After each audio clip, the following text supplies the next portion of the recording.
Good afternoon, ladies and gentlemen. My name is Kevin Graham and welcome to the Axon Bulletin. As usual, I'm joined by Russell Boyce for this Monday Club. Russell, how are you today? I'm good, mate. I'm good. I've just realised I've got a hanging towel up behind me, Kev. It's not the best to look. Don't take that, didn't it? Is it a wet towel? Aye, it was wet this morning, aye. I feel better now. Quite right. I mean, I spend 5 minutes taking down pictures and all of that, so nobody. Oh, I know, mate. It's all about the image, mate. All about the image. I know. Oh, some folk actually says you spend 5 minutes going into your next door neighbour's house to actually film this, and because this is not your house.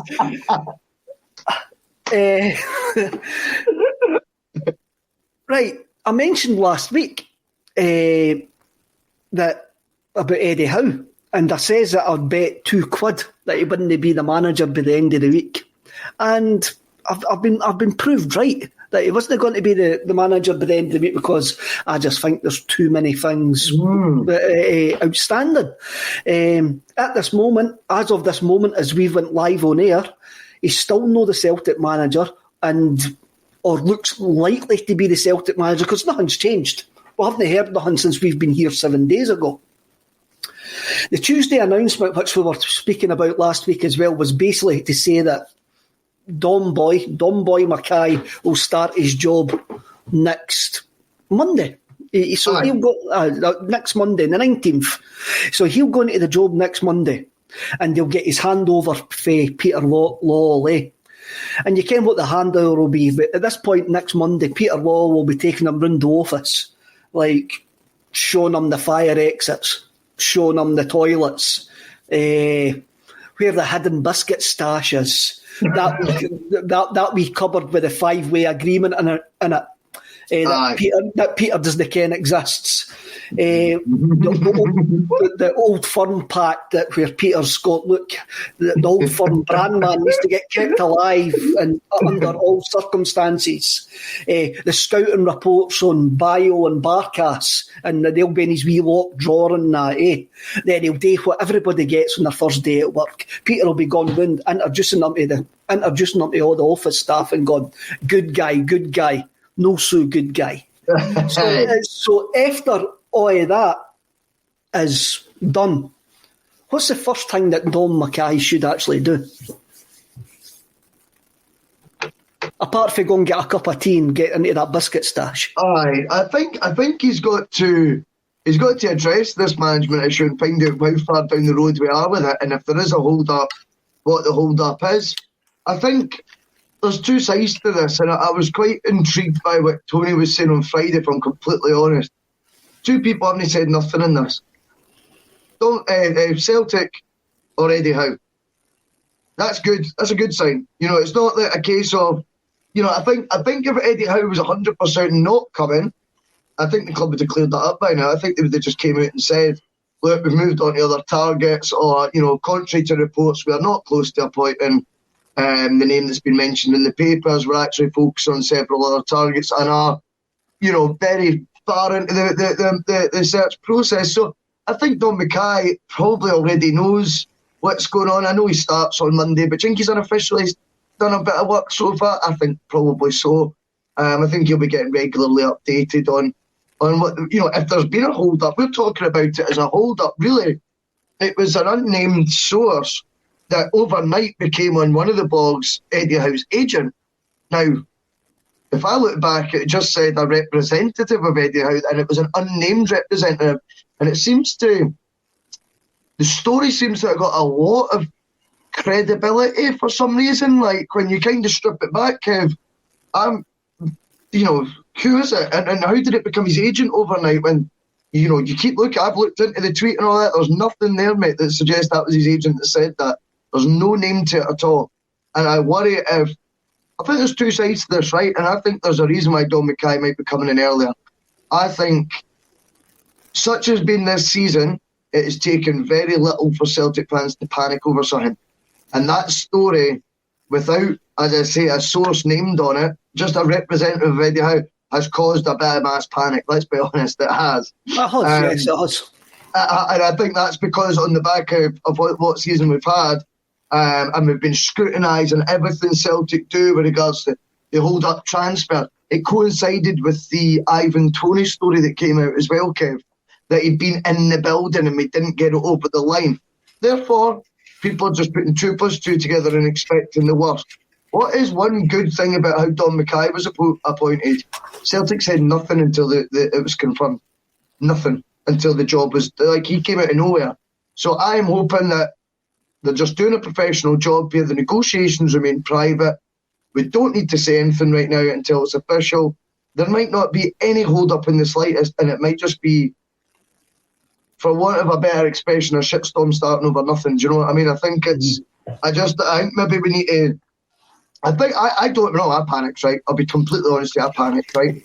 But I think, on reflection, listening to Tony on Friday, I kind of thought, do you know what?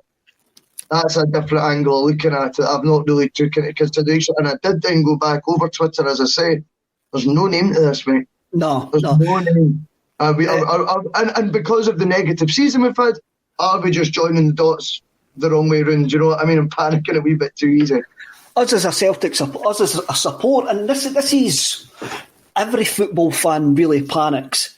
Basically, you look at the English Premiership, and we all know that Eddie Howe is wanted by a certain level of Premiership club. The Crystal Palace name won't go away. And exactly. I don't look on Crystal Palace forums, but I've got a couple of friends who get really, really obsessed with this type of stuff, and they'll go into the Crystal Palace forums and they'll have a look, and they're all saying, "Oh, we've spoke with Eddie Howe, and that's why Celtic that's why the Celtic job's not been announced." And you've got Newcastle. Well, Newcastle went 6 points clear of relegation yesterday, and it looks like they won't get relegated, and that might save Steve Bruce's job. But who actually knows what will actually happen there, because Mike Ashley's a lot of himself. But as you say, a lot of Celtic fans panicked when they saw that tweet. It's the same as they panicked when... Myself included, by the way. Myself included. I'm not judging, by the way. I'm not judging.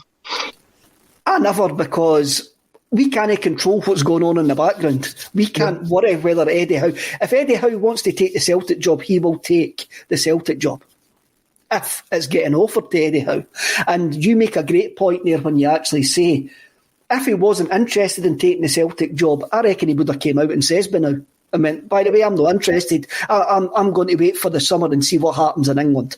I think the club as well, sorry to interrupt you, Kevin, sorry mate, just to touch on that as well, I think the club would be in their best interest to rule him out if it wasn't happening as well, and just say, look, we've moved on to other targets. We did have chats with him, because the more this builds, right, if it weren't to be him, it's going to look worse. Do you know what I mean? So I think it's an encouraging sign that neither camp have said anything. Sorry, mate. No, you're quite right. I says a few weeks ago that Celtic don't do things in public. The Dom McKay thing was fired on us, but his announcement that he was going to start early was sort of leaked on the Monday. That it was basically there was going to be an announcement to the stock exchange on the Tuesday, and that's what seems to happen with Celtic. It seems to be quick.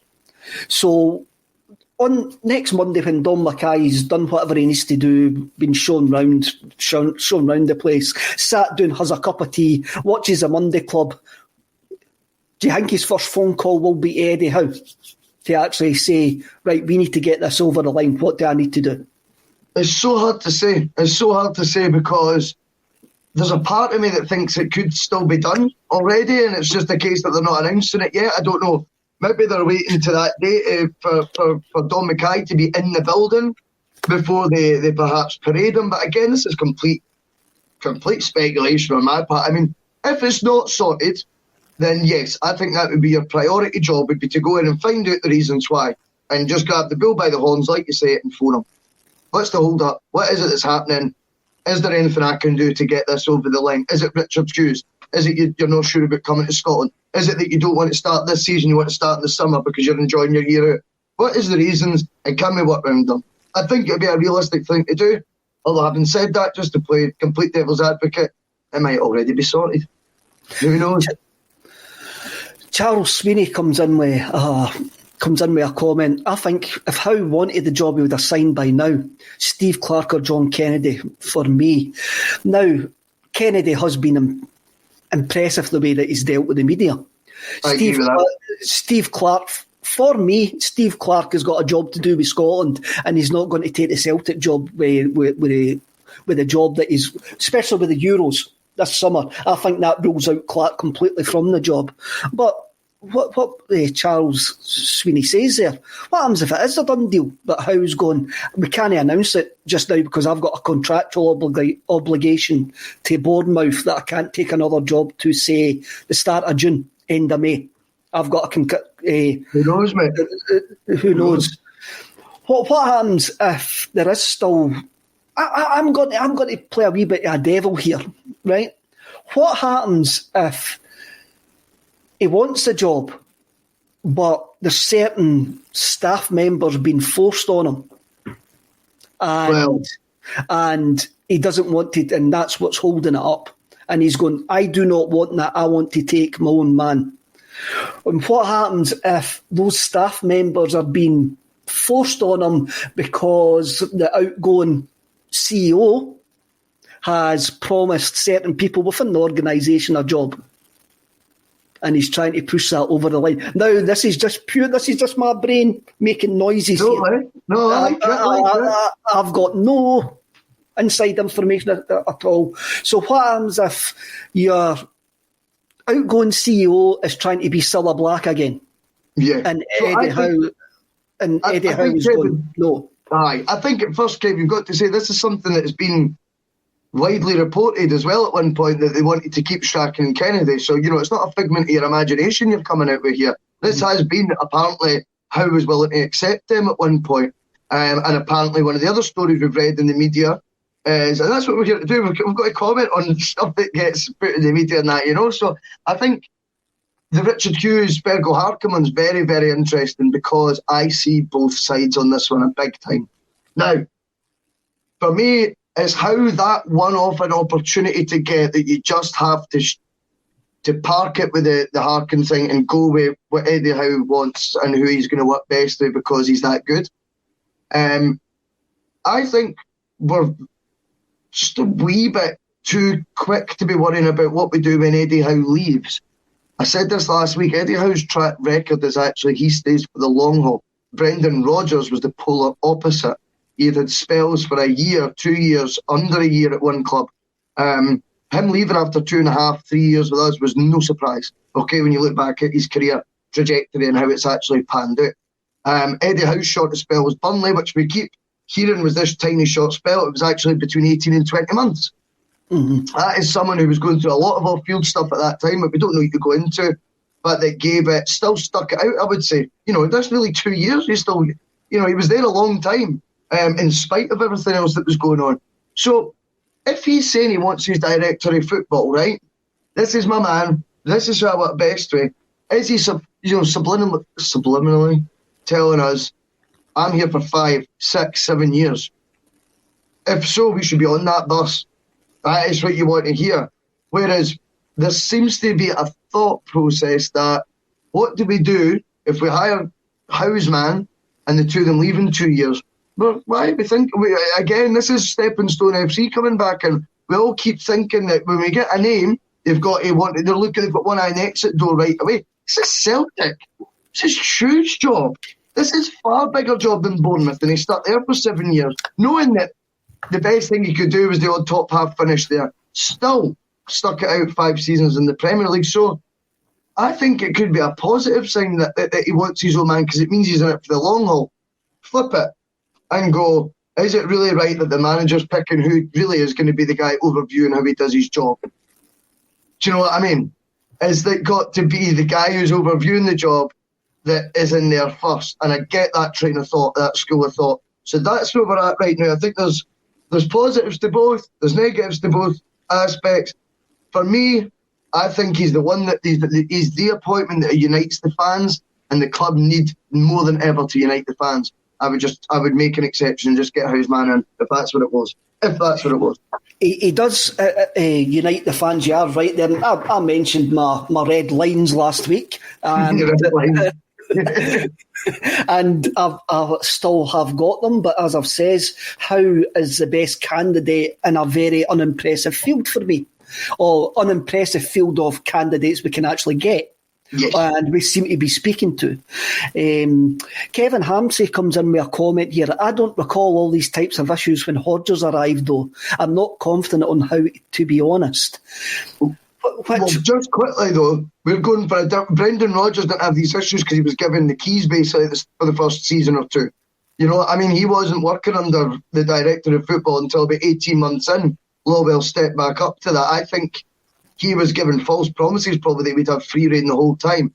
I think Celtic seems set on the director of football format, and therefore now it is about which one you know Howe wants. I think that is going to be the structure at the club. That would be my aim with that. I understand where Celtic are with this. They don't want to...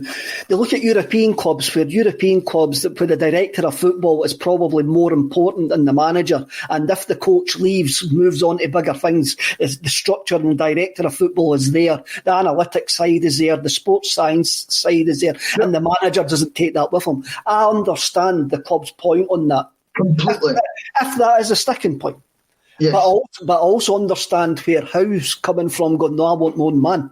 And I do get... So there is a case of, I don't know what happens in these high-powered meetings and negotiations. No, I've never been in them. I'd usually just go for a job interview and get told you're working with that wappet. And that's what usually happens, eh? A bit like what happened here, mate. I didn't even go for an interview. You just turned up one Monday and got told to talk to you. But what I would say about Kevin Hamsey's comment was the negotiations with Brendan Rodgers went on for weeks before he was announced. Even though the announcement was quick, the negotiations were going on for weeks beforehand. So Celtic seem to do everything at a snail's pace. And Paul brought up the comment by, I can't remember who it was, who says if Law was still tinkering, he's going to cost 20,000 season tickets. And Peter Law's time as Celtic CEO, we have never done anything quick. Everything seems to have been analysed and analysed again, and then psychoanalysed to the 9th degree, and we've tried to stretch as much money as we can get, as much bang for the buck, and try to do it as cheap as possible. Cheap's maybe the wrong word that I'm using there, eh? Yeah. But you understand what I mean. I know what you mean. Do you think the thing is as well with Rodgers was, there was a lot of negotiations, and I'm sure they took just as long, right? But it wasn't getting as much press conference because there was a lot. I think there was still a lot in the media that were not particularly convinced he was a realistic target. I think, do you know what I mean? So it wasn't getting the day-to-day stuff, because even Celtic fans, let's be honest, we weren't all going, oh, Phil be a shoo-in for the Celtic job. It did seem a bit of a fantasy appointment, to be honest with you. And therefore, I think the Howe one, I'll tell you another thing as well, right? And I think as well, there's a lot of doubts getting flung out there about, whether he wants the job and things like that. I smell a wee bit of fear, my man. I smell a bit of fear. I think it tells you how good he is, and everyone knows he's going to be good if he gets that job. How good he is, so there we go again. But I think he could. I smell a bit of fear in there, and I think there could be some negative press getting put out, Kev, because they want the wheels to come off before it gets started, because this bus, I'm telling you, is a shiny belter of a bus right out the garage, my man. And I'm telling you, it can go at 200 mile an hour. I'm smelling a bit of fear, mate. If you're, is it better than your Roy Keane bus? Has it got toilets in it and that? Roy Keane bus is a different bus altogether. It's special in its own ways, right? I'm just picturing. I was going to say something there, but it was completely. I'm leaving that thought in my head. I'm not even going to go anywhere near where I was actually going to say there. We'll get took off air right away. See, for me, we've got a powerful shareholder. Major shareholder, and if Eddie Howe was by any chance shown any doubt us, I'm just going to like hang with yous along, tag yous along here until I get a job in England. That noise there that you would hear would be our major shareholder stamping his feet and appointing somebody else, because he wouldn't wait about. He wouldn't wait about if he got a sniff that Eddie Howe was mentioning us about, and that's if we've even spoke to him. And this is maybe where if Howe goes to Crystal Palace, Newcastle, wherever, and they go, you didn't get your top choice. Celtic can quite come out and go like that. Well, he wasn't really our top choice. We were talking to 3 or 4 guys. He was just the name that was leaked to the media by a certain agent. If you know what I mean, eh? So Celtic can go, well, who do you know who our first choice was? Because we never says he was the first choice. So I think as well, that see if there is it's not going to happen, then you say Desmond makes that call like that. I think Celtic could come out and just, put that fire out right now, because the longer this drags, the more it is going to look like we've missed out on him, and the harder it then becomes, right, for whoever it is that does get the job. The longer this drama goes on about how and not how, the harder it is to pitch whoever the other name is, unless it's, Pep Guardiola, do you know what I mean? Which is not going to be. So I think, for me, if there is, I think the silence is a good thing. I'm going to stick to that positive tone on it, Milan. I'm going to go with neither camp has said anything, and we're panicking over an unnamed source that we don't know if we had him. It could just be, getting a wee bit of fear. I think that could be. And there's Brian Graham, he's saying about Celtic TV talking about him. I did miss that. I never seen that because I was working. I had everything on mute yesterday on Saturday, Kev. So I was just I was watching the game in silence. I didn't realise they'd actually mentioned them. I did find it quite interesting that they did mention it, and I don't know if that's subliminal messages or anything like that, because having dealt with the club, everything that you're doing with the club's name on it or on a club official channel goes through the 9th degree of what you can say and what you can't say. And so it was quite interesting that his name was mentioned.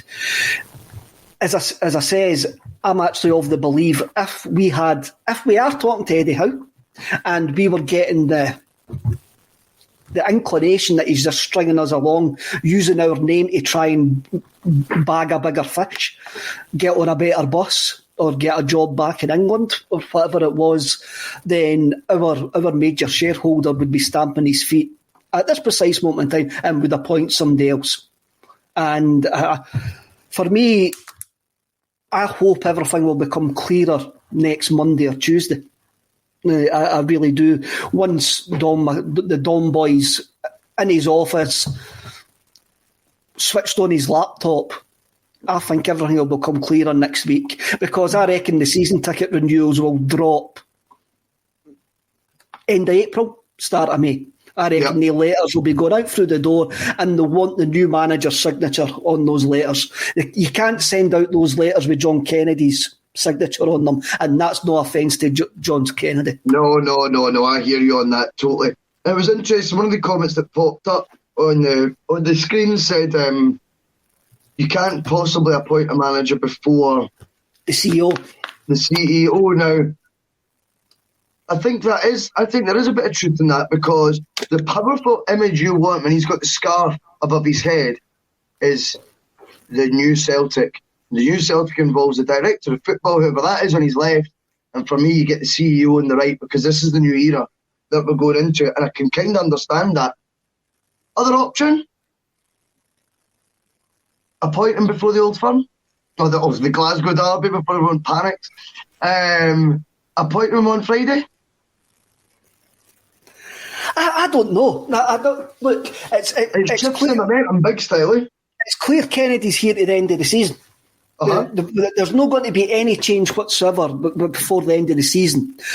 And I just think it's the story, though. Let that be the story going into that game. Do you know what I mean? I think that would be.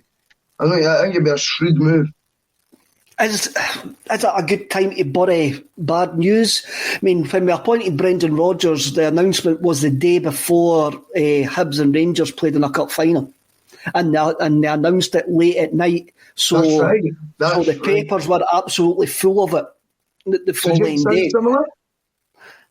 Would they maybe? Happy with that? I don't know. I'm not really bothered anymore. I'm getting a bit sick of the speculation. I'm not worried about the speculation anymore, because what will be will be. Yep.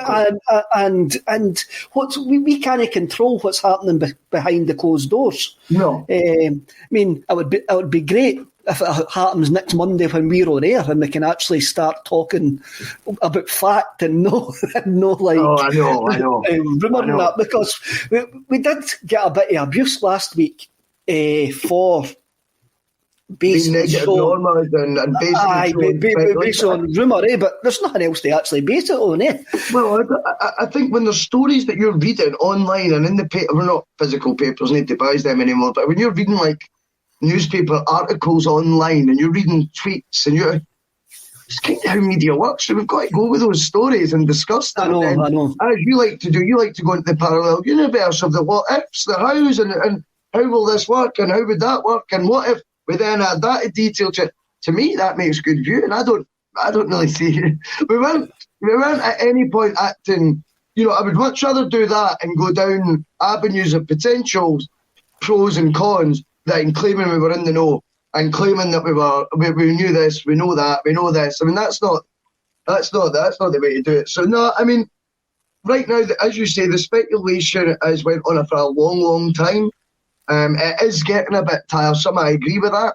As I say, the good thing, the positive vibe for me is if it wasn't going to be Howe, the club could make that abundantly clear and say we've moved on to other targets, and it stops this train this bus from crashing more spectacularly than what it would. The longer it goes on, and if there is a seed of doubt that we don't get him, I think the harder, firstly, for the next manager, because he's anyone but not Eddie Howe, and I think the come down for the fans would be, they'd feel like they had egg on their face, and it would affect season tickets. I think there's no two ways.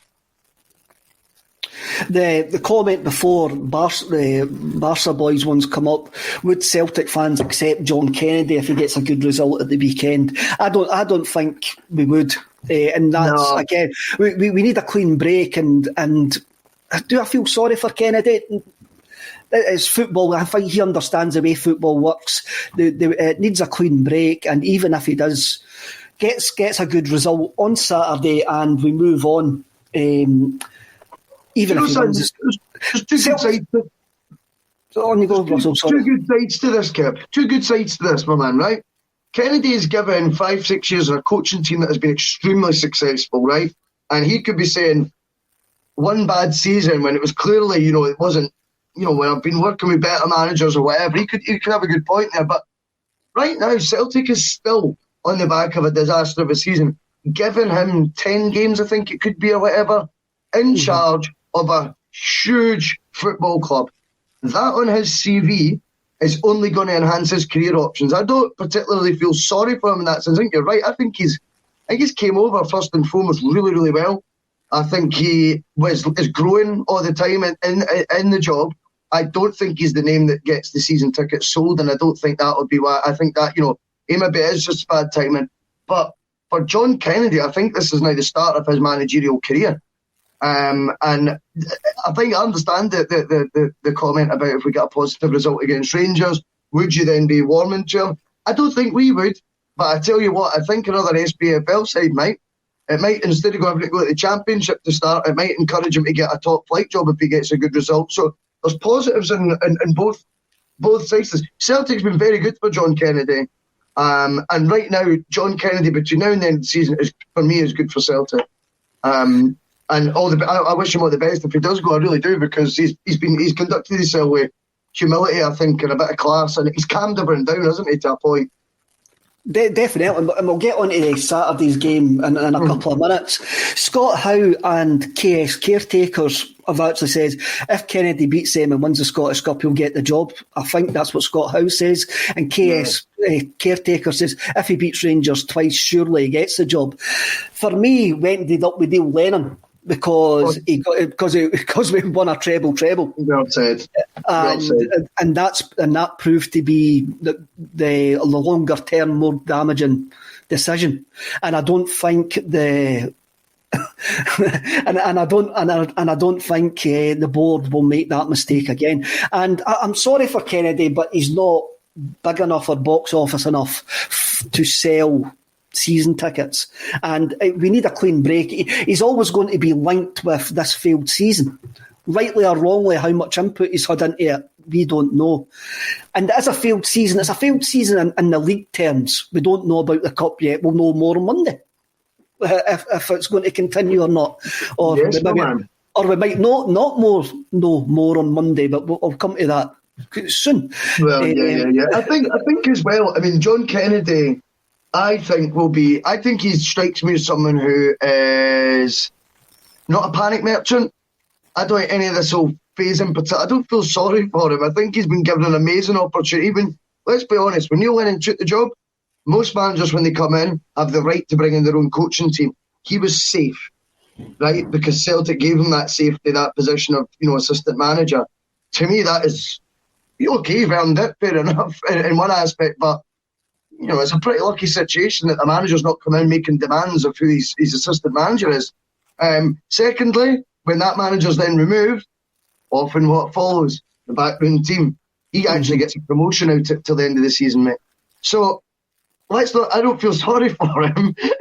I've got plenty of praise for him, by the way, because I think, the rip-roaring free scoring was out on Saturday finally, and his shots were getting, actually turning into goals. But fair play to him, he's conducting himself well. But I also think he'll be very grateful for being given the gig till the end of the season, as it is going to benefit his job opportunities tenfold. Mm-hmm. Definitely. I mean, we got a bit of abuse last week, and I spoke about it before for last Monday, when we built a show on rumours, ifs and buts, no Nicky buts. So the first 31 minutes of this bulletin today, I mean, we have based it on rumour, and we did base it on a fact that Dom McKay starting next Monday. So the first 31 minutes has been based on that fact. So for the next 30 odd minutes, we're only going to deal with fact. So that fact is, at the weekend with Skelp Livingston, and the game, if we've got a game this Saturday, well, at the moment it's still Saturday, until the out-of-date institution, which is the SFA, decides that they need to bow. Which one? Well, they decide that they need to bow to another out-of-date institution, and the peasants must behave in a certain way, which means that the game's going to get moved. If the game does get moved, I'm going to understand it, as this country seems to need these out-of-date institutions to get a sense of worth in this wider world. And until somebody comes in with a boss to actually change it, we've just got to need to accept it, that we're always going to be asked to behave in this subservient way when the elite tell us to. I mean, I didn't like it. I'll moan about it, but I understand it. There's too many old blazers, old codgers with cobwebs coming out their ears, standing saluting a flag, and we seem to like being told to behave in a certain way. I think we need it because it keeps the elite in power. I think they like us to be subservient, and I think that the royal family is an institution that it's like out of date in the modern world. But I understand why the SFA are going to do what they're going to do if the game does get moved, because that's what we need to be seen to bowing to these things, which I'll never do, never have done, and never will do. But that's just my own. That's no Axom's stance. That's just my own stance. So no, you're quite right. I mean, I think it is farcical, to be honest with you. But I mean, you wouldn't be surprised if it does happen. I think you're absolutely right. It wouldn't surprise you in the slightest, Kev, the game is moved. I mean, I read Friday night they were talking about. I mean, surely they can't do that. Well, again, what they'll probably do, Russell, after me having that wee go at the establishment there, they'll probably put it on Monday at 12:30 to get me and you off there. That's what they'll probably do. Me and you will probably need to do a watch along.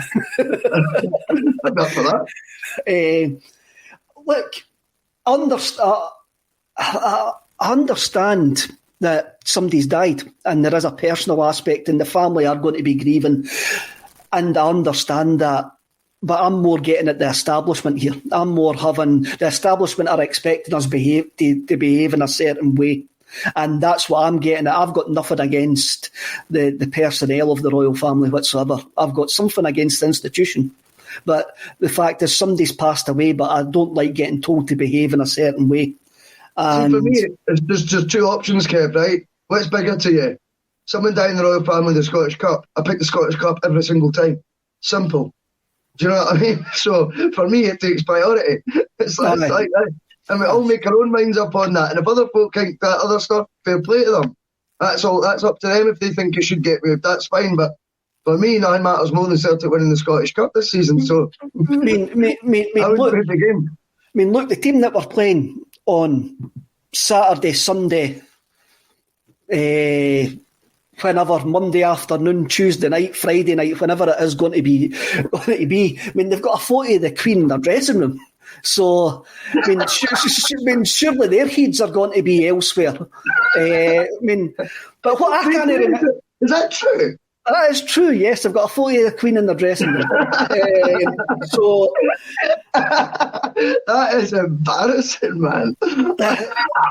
I did not know that. If that's what makes them go to sleep at night, that's what makes them sleep well at night. I'm not really bothered about that. But I can't remember the Queen cancelling anything when Rangers died in 2012. Can you? Oh, we are drinking gas today, man. I love it. There's my wee fishing rod out. Right. I need to move swiftly on for this. This is developing into right. Whatever's going to happen, John Kennedy's going to take the troops to Ibrox whenever in hope of knocking out the favourites for the competition, because they're the favourites for the competition. Let's no beat about the bush there, right? And to keep our dream alive of winning the 5th Scottish Cup in a row. So, what did you think we learned for the Livingston game, Russell? James Forrest is key. James Forrest, I owe an apology to for the amount of times I've shouted about him in my living room. My brother will testify to that. I've given him it tight so many times, and actually he has definitely shown us something that's been missing this season. He brings a directness, a fantastic finisher. It's his numbers, mate. It's just one of those things. He is a guarantee of 15 goals and 15 assists a season from the wing. It's phenomenal. And I've been guilty of taking it for granted, and I'm delighted that he's back in the side. I also happen to think that since we talked up El Younousi last week, the big man's got a boost. So he's obviously another Monday Club fan, as I see in the comment there. Nice one, my man. El Younousi looks like he's playing for his future a wee bit. That's kind of what I took for it. I thought, this looks like the big man. He's they say they're playing in the shop window. I think he's playing in the Celtic shop window, mate. I think he's making a real effort to try and get to become a permanent fixture. And I've heard the arguments for it, and I have kind of swayed more to that side now, in fairness to what originally was. And goals always help. And his curler into the left-hand side of the keeper's net was absolutely outstanding. I loved that. We're not going to get carried away, and I'm not going to be negative about a 6-0 win. I thought it was wonderful. I would say that I did feel once it got after 2-0, there was a bit of pre-season friendliness about the tempo a wee bit from Livingston. I didn't think they played like themselves. Brilliant watching Martindale at the side, hating life, loved it. Absolutely loved that Right, aspect. I'm going to need to pull you up about that. I noticed you had a bit of beef with Martindale on Twitter. So what's the beef? He came over. We've done an interview. State of Mind done an interview with him, and he came across very well. I think it's a true, proper story, man. Don't like him, man. Why? Don't like him. I just think everyone's got a story, mate, and his is just glorified for nonsense. I mean, I think it all coincided with that silly 10-game unbeaten run at Livy, but he's not for me. But not in personal, man. I don't really know him. Do you know what I mean? Maybe I'd meet him, we'd get on fine. But in the meantime, I enjoyed watching him getting humped 6-0, and man's changing my mind on that. No. Look, we didn't scalp Livingston that low. No. Like, they're both right. Aye, it seems to be. I think they maybe it's like back pocketed them a couple of times under Martin O'Neill and all of that when they were up the first time. But I can't really remember us having such a comfortable afternoon as we did against Livingston. There was a comment there by Rids, R-I-D-Z, when I was talking about the establishment there, and he mentioned the Vatican. No, he just automatically thought because I was talking a Celtic podcast that I'm a Catholic. Maybe that just shows you didn't follow the stereotype, mate. Yeah, totally, mate. Totally. Can what I mean, eh? So I thought it was a decent performance, and it was quite noticeable for me after the game when John Kennedy says what we've been working on for 4 weeks came to fruition today. Getting the ball in behind, getting the ball wide, yep. using the fullbacks, and I thought that was interesting for him to actually say that. I did think it was interesting to actually say that.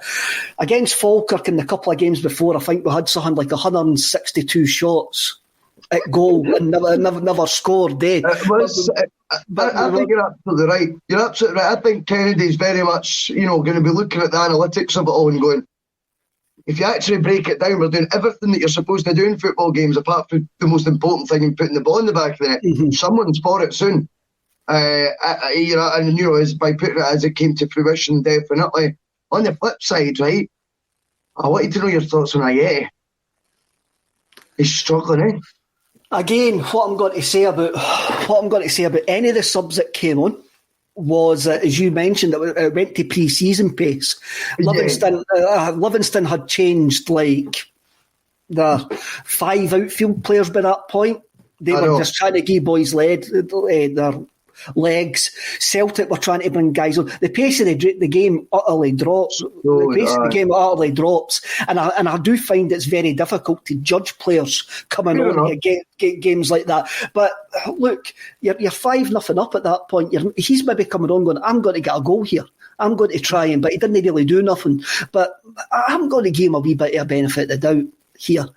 I also saw a lot of the comments in the post-match game as well with folk actually saying, it's only Livingston, you bet them 6-0, it's a bit late in that. I bloody enjoyed it. I bloody enjoyed living in that moment going, this is I'm enjoying watching Celtic for this. Yeah, for this game. I'm not worried about what's going to happen in the future. Now, we're scoring goals. Effie Ambrose is playing great balls to Ryan Christie for us to actually score. It was like the good old days. And I'm going, I was having a look at things and I'm going, I think sometimes some Celtic fans didn't like getting good things. They just can't live in that moment. And it could be a football fan thing, actually. We just didn't live in that moment. We're always looking for a caveat. We're always looking for our opinion to be right. And that's quite hard for us to say when we sit and blather rubbish on a Monday, on a Tuesday.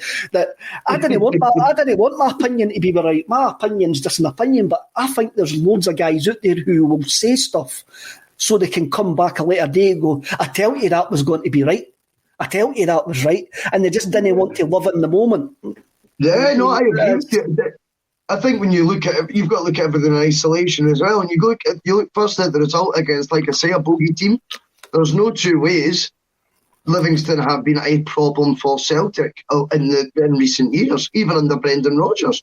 I then think you've got to look at it and going 6-0, clean sheet, could have been 10, definitely. How many clean sheets is that under Kennedy now? 4 out of 6, 5 out of 6? Mm-hmm.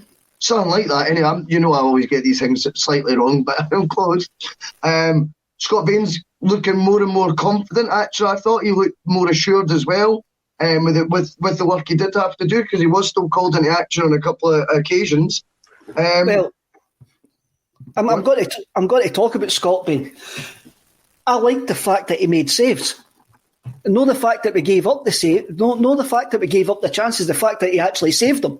He was there and he done the job that you want your goalkeeper to do. 100% agreed. Because, like I said about Barkas, I said the thing is, when you're a keeper at Celtic or Rangers, I appreciate he could look through all the games he's played and has every right to go, but really should have saved that. Really should have saved that. The fact is, to be a Celtic goalkeeper, I'm not saying anyone in particular you should have saved, but the ratio is you do pull out that worldly save. That's the thing. You need to do that at least a couple of times. If you were to go through Foster's saves last season, right, how many of them should he have saved, Neil Lennon, there? How many should he have saved? Others you could argue that he shouldn't have saved. That's the difference, and that's why over the road, across the city, they've got a guy who's about to win Player of the Year. And it's not going to be one of our keepers. But I couldn't agree more. It was refreshing to see him making saves. I actually said that about 4 weeks ago. Scott Bain pulled off a couple of saves. I thought, that's the first time I've seen that this year. Actually seeing saves. So I'm fully on board with that one, big man. Fully on board. I agree with that, and Bain's going to be the goalkeeper at the end of the season. I don't think Barkas is going to get another look in this season. No. Scott Bain's been competent, and that's all I want. What we've done this season, that's all I wanted from my goalkeeper. He stood up on Saturday and he made a couple of saves. Paul Cleland comes into the comments, and this is aimed at me, and I'm going to go back to the team. I take it you're one of those people who thought Celtic shouldn't have had anything to do with the Commonwealth Games. What I've said, and I've said this on this podcast numerous times, what Celtic PLC actually see as Celtic, I know they'll never agree with what my vision of Celtic is. So that was a PLC decision. Did I agree with it? No. But the PLC took that decision. Aye, the PLC took that decision. The PLC are going to do a lot of stuff that I didn't agree with. But they've got the reasons for doing it, and fair enough as well. Do you know what I mean? It's one of the things. I didn't see the PLC as a club. I see me, Russell, the fans, my supporters club, and all of that as a club. The PLC is somebody I have a transaction with, and they've got their own needs, and they've got their own needs to shareholders and stuff like that. It looks like the 2 blokes on the balcony in the Muppet Show. Excellent entertainment. Well, what were they 2 boys' names? Waldorf and Statler, was it? Waldorf and Statler, eh? Right, we'll move on. I've actually prepared, Russell. I've actually got the team up in front of me. Oh, it's going to be like a Tuesday. I know. Right back, John Joe Kenny. I think since David Turnbull and Forrest have been put in front of him, John Joe Kenny no longer looks like he's pushing a washing machine up the wing. I think John Joe Kenny's looking all right. He's went from a 6.5 out of 10 to a 7 out of 10. Do you know what I mean? But the thing is, I'm going to give him his due here as well. He's never fell below that. He's never done, he's not really put a foot wrong, whilst he just hasn't been spectacular. But I certainly think you're right again there, Kev. I think the introduction again, you just need to say the name James Forrest again. You start going, he's having an impact in all sorts of ways right now, which is fantastic. And I think Kenny definitely with that formation, it suited him better. It looks like he's settled, and I've enjoyed watching John Joe Kenny the last 2 games. Whether that means that he maybe gets another shot with us in the future, who knows? But for the last 2 games, I've enjoyed watching John Joe Kenny, and I can't say anything better than that. In the centre half position, Stephen Welsh, and I'm going to tell you something about Stephen Welsh. It shows you how comfortable I am with Stephen Welsh playing now. I've started calling him Welshie. I've gave him a nickname. I like it. Nah, if you're getting a nickname, you're in the door, mate. Definitely. Do you know something? I don't even look at him like a youngster anymore. To be honest, it's like you say, it's these subconscious aspects that bring. He is just part of the first team now, right?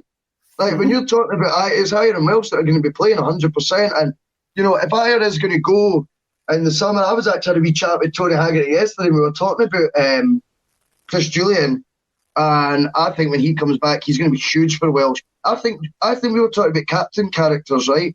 I know I went off on a tangent again. I'm sorry. We're trying to talk about the line again. No. But I think Julian's a shout for captain, to be honest with you. I don't think we've seen nearly enough for him. And I think he is so overly criticised for games on a plastic pitch. And he's just, it's just this lazy labelling of, doesn't he like a physical battle? Did you see him in that cup final when we won it 1-0? Forget the goal. He put his head everywhere against Lazio. Head everywhere. I think he looked daft at Almondvale because he couldn't read the flight of the ball when it was coming off the plastic pitch, and he looked like a donkey. And Lyndon Dykes did have him on toast. Fair enough. But I think Welsh with Julian next year, once Julian comes back, and Julian with that armband on, I think he'll grow again. I think there's a leader in him. I really do. And we aren't overawed with leaders, I don't think, in that squad. And obviously there's going to be new additions. Fair enough, maybe that'll change. But I like the idea of Julian and Welsh next year if Ayer is determined to go, which we seem to think might be the case. I'm not saying Welsh is the future and he's going to be a Celtic great or anything like that. But again, I'm living in the moment here, and I'm seeing a young player who maybe didn't reach his potential at loan at Morton last season. He was on loan at Morton last season, but sometimes you need to step down to see where you have to go. Where up? He's went down to the Championship in front of like decent professional players, and he's been found wanting. But he's a young laddie, and he's brought that experience into the Celtic team this year, and he looks okay. He looks fine, and that's all. When I'm talking about, we're talking about going to Ibrox on Friday, Saturday, Sunday, Monday, Tuesday, Wednesday, whenever it's going to be. And try the chatting. And I've got no qualms about Stephen Welsh playing now. I'm not bothered about Stephen Welsh playing because he's doing. He's doing well for us. He brings composure for such a young guy as well, and that's what I'm trying to say. I've kind of forgot when I'm watching him that there should be maybe a bit of you judging him on. Remember, he's only 20 years old or whatever, or 19. How old is he? 19, 20? 20? I'm not 100% sure. No, no. But I think he's been composed at the back. He's brought a real maturity, I think, in his game as well. And I think you're absolutely right. It's the fact you'll see his name next weekend, whenever the game is, and you won't blink an eye that he's in the team. Mm-hmm. Producer Paul comes in to tell us that he's 21. And he'd be right, isn't it? Unbelievable. Dykopedia, as we call him in the office. Look, you mentioned Julian coming back next season. I don't know whether we'll see the best of Julian because I don't think he's going to get a pre-season by the looks of things. I think he's still going to be rehabilitation at that time. So with a new manager coming in, I think Julian's going to be starting a bit down the pecking order until he gets up to speed. And I do reckon whoever comes in will bring in a centre half. Yeah. They will definitely bring us in. They'll need to because Ayer is more than likely to leave. One thing, Ayer set up a good goal for Moy on Saturday, but it's only because he's all right-footed. He couldn't go to the left-hand side, and I think this is something that makes Ayer look a bit awkward at times. Is the fact that he's a right-footed player on the left-hand side of defence. Kev, you're stealing my pattern, mate. Honestly, I was going to say, at times with Ayer, when he dives in, right, so see when the man's running along, you would think, when it's down the left-hand side, down his left, and he's turning, you would think you would slide tackle with your left foot and hook it round. He goes in with his right foot, like across the player, and it always looks a bit, I don't know why I'm sliding a bit my chair, is it? Nobody can even see my feet. I don't know what I'm doing. But he goes in with it looks like he's going in anyway. I'm not wanting to tell a defender how to defend. Clearly never played at his level. But he does look like he's going in with he does look like he's going in with the wrong foot, I think, at tackle, and it's his right foot. And I think you're right, he's got no left side sort of consciousness at all. Do you know what I mean? It's like, I couldn't agree more with that. That's funny you said that. It's just something I notice all the time when he breaks up the park from the left-hand side position. He's always going inside. He's always going to go inside because he can't go outside. Maybe under better coaching that'll get developed, but I would like to see him. I don't think we've seen Ajer. When you see Ajer as on right back and also the right-hand side of defence, I think he looks far more comfortable because it's on his natural side. Agreed. And interestingly, Greg Taylor came back in for Diego Laxalt. I like Taylor. I've said all season I like Greg Taylor. I think he's not as flamboyant or as show-offy as Laxalt. He's not as noticeable as Laxalt, but I think he does. I think he's a coach's player. I think managers play Greg Taylor because he gives you that 6, 7 out of 10 every week. Well, I think it's a fair point. For me, I think I would always go with Laxalt above him, but I made my case for him last week. I think more I wanted to find out, what do you think about them? Laxalt seemed to have become Kennedy's man at left back, and I found that it was quite peculiar that Taylor, the week before the Glasgow Derby and the Scottish Cup, that he wants to see Taylor at home at Livingston. So there's two ways. He either was impressed by him in training and thought, you know what, I need to give him 90 minutes because I've got a decision to make here. Or he was protecting Laxalt, who's been his go-to guy at left back since he took over. And he just didn't want Laxalt to get a knock or anything, or suspended or whatever, do you know what I mean, for the weekend. So I did think it was quite curious that Taylor's randomly brought in the week before, but I like you say, he didn't let anyone down. He didn't do a bad job in any way, stretch of form, you know. I don't think so. What I'm going to say is, I think the starting 11 is the 11 that John Kennedy's going to go with this weekend. Same team. I think he's going to go with the same team. And I think Greg Taylor, we've spoke about the loanees and stuff like that, and I says, Laxalt, if you were getting Ajer 10 million in Laxalt would probably be a good deal for going forward in the summer. But if that deal's not on the table, I think we'd be looking for a backup left back. And we've still got Bolingoli. Bolingoli's still kicking a bit. Bolingoli's still going to be our player in the summer. I think Greg Taylor will be Celtic's left back next season, no matter who the manager is. No, I thought you said last week you said that Laxalt would join. You thought if he was going to stay, it'd be another loan. Did we have that conversation? That was last week. That was last week, man. I subscribed to the point. No, I thought I could see that happening on loan for another season potentially, or as a make-weight in an Ajer deal. But again, these are ifs, buts, and maybes.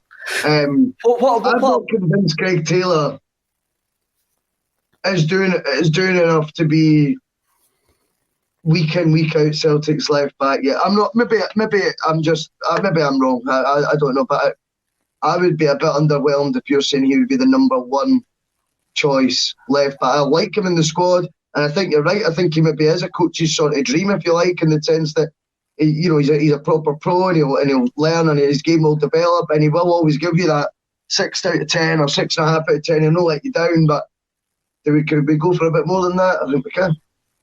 The thing about Laxalt, we're just like thinking that Ajer's going to go to AC Milan or Eddie's going to go to AC Milan and he's going to be involved in part of the deal. As at this point, next season, there's two left backs in the club. True. Taylor and Bolingoli. And for me, personal opinion, when a new manager comes in, or the new manager's assessing this season, he will go, I do not need a left back because Greg Taylor's decent. That's just my No, I like that. And if that's the case, then happy days, because whoever the new manager is going to be, we've got to trust their judgment on these things. And if they think that, brilliant. But you ain't going to be the same team. Same 11?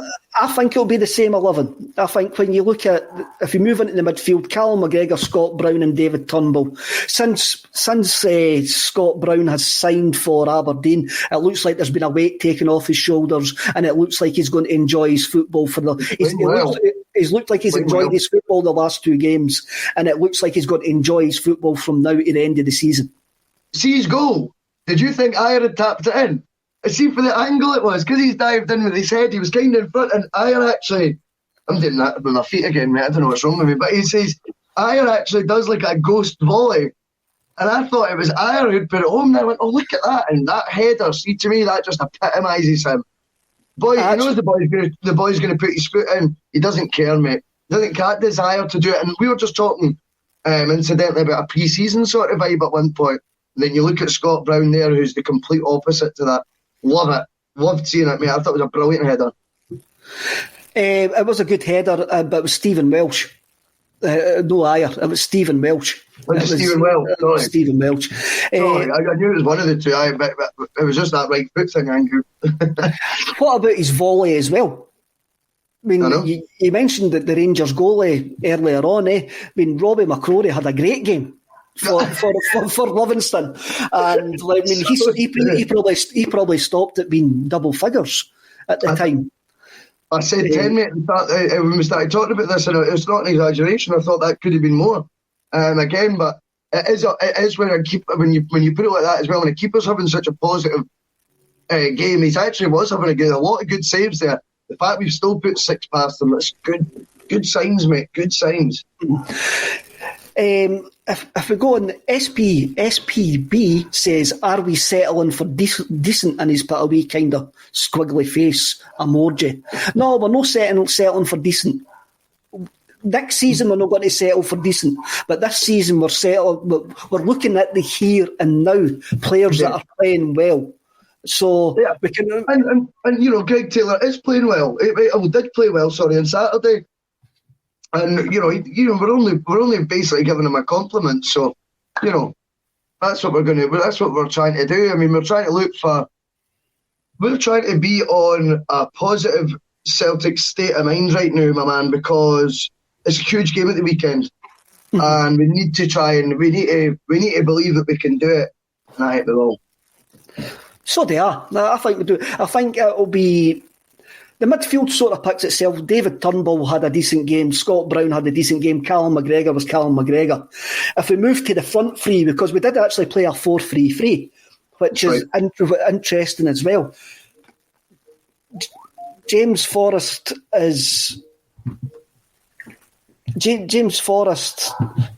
Sorry, somebody's actually phoning me on Microsoft Teams. I could hear you. Aye. James Forrest played really, really well, and him going off being injured is a worry for us. It is a worry for us because we were already pinning our hopes of winning the Scottish Cup on James Forrest's shoulders and wee neck. Sure. Are we? I mean, the guys came back for a long-term injury. Are we actually pinning too much on him? Yeah, definitely we are. But again, as I say, it's our own fault for underestimating what value he's brought to that team.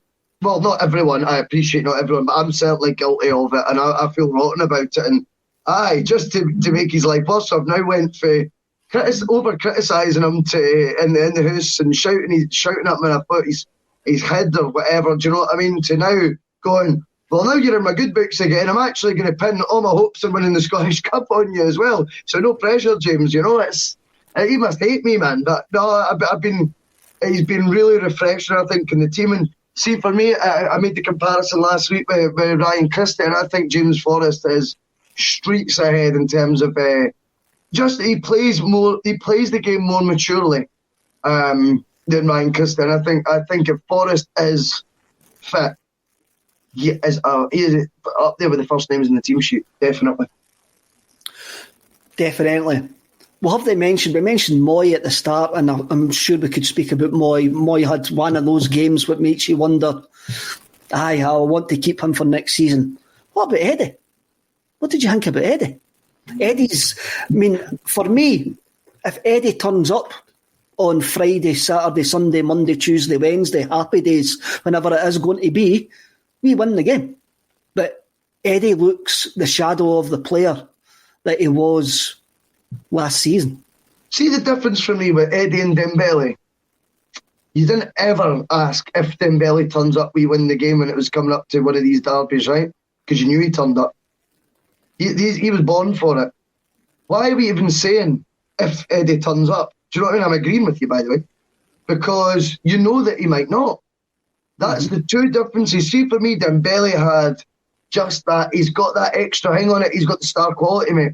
He's got that big game hunger, and he actually thrives in that environment. And Edouard, you have to be honest, you have to say he's not, despite his goal return being pretty impressive, happy days with that, right? Happy days again.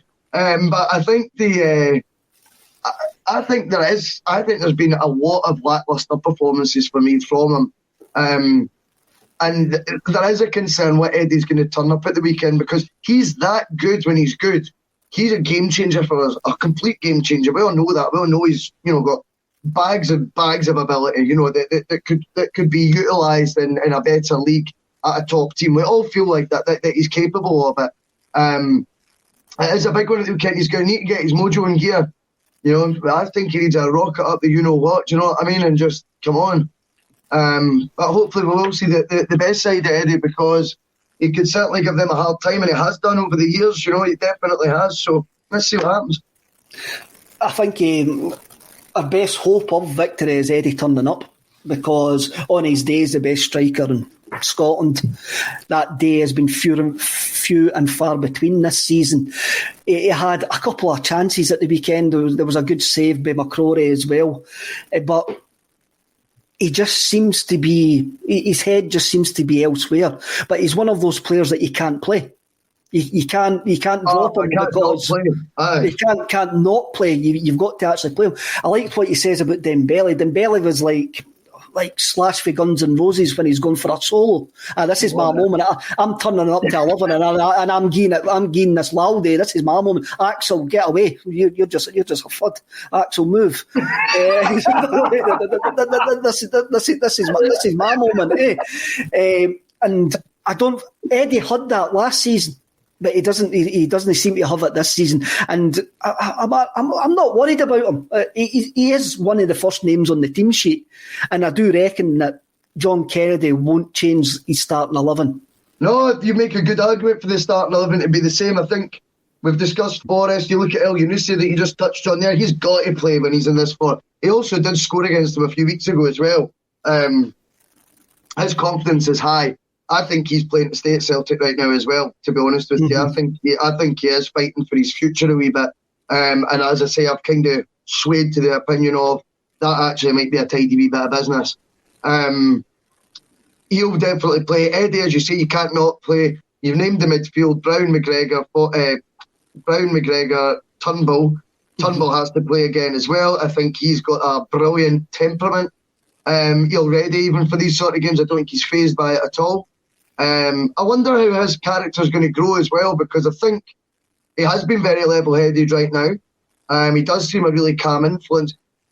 I would like to see maybe, I don't know, between him and McGregor, if we're going to be going with them and Sorrow, I think we need maybe more of a personality in the midfield in terms of someone more animated, and I don't know. That's just an observation. There's plenty of time for that to work out, and it's just.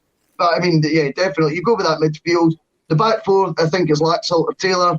I think that one's up in there. I think you're right about the rest of the team.